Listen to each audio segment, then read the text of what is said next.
රතු බිත්තරද ඇඟට වඩාත් හොඳ සුදු බිත්තරද?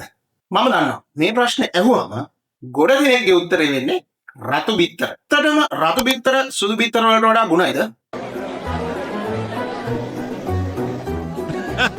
නැත්නම් ඇයි රතු බිත්තර සුදු බිත්තරකට වඩා ගන්න? ඇයි රතු බිත්තර වැඩිය හොයාගන්නත් නැත්තේ?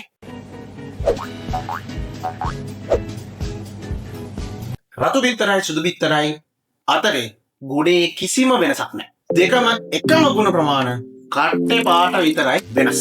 කිකිලියොන්ගේ කන ආශ්‍රිතව තියෙන මෙන්න මේ හරිය වර්ණය. සුදු නම් බිත්තර සුදුයි, රතු දුඹුරු නම් බිත්තර රතුයි. කිකිලිගේ ඇඟේ තියෙන ජානයක් තමයි බිත්තරවල පාටට බලපාලා තියෙන්නේ. වෙන කිසිම දෙයක් ඒක නිසා වෙනස් වෙන්නේ නැහැ. හැබැයි රතු බිත්තරේ කහ මදේ ටිකක් රසයි.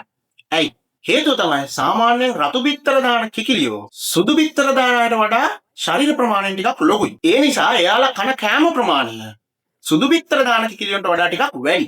සාමාන්‍යයෙන් කිකිලියෝ කන කෑම ප්‍රමාණයයි කෑම එකේ ක්වොලිටියයි වැඩි වෙද්දී කහ මදේ පාට ටිකක් තද වැඩි වෙනවා. තද වැඩි වෙනකොට ඒක ටිකක් රහයි. හැබැයි ගුණයේ වෙනසක් නැහැ. දැන් වාණිජ මට්ටමින් කිකිලියෝ හදද්දී බිත්තර හදද්දී ඔය ප්‍රශ්නේම තමයි තියෙන්නේ. රතු බිත්තර දාන කිකිලියන්ට කෑම ටිකක් වැඩියෙන් දෙන්න වෙනවා.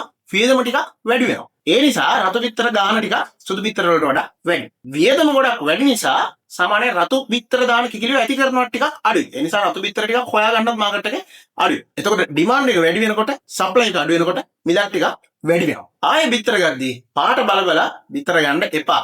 ඔය දෙකම එකයි. ඔයා ඕක උයන විදිහ තමයි වැඩ. පුළුවන් තරම් බිත්තර තම්බල කන්න. තෙල් දාන එක අඩු කරන්න. නීරෝගී වැඩිහිටියෙකුට දවසකට එක බිත්තරයක් කෑවම හොඳටම ඇති.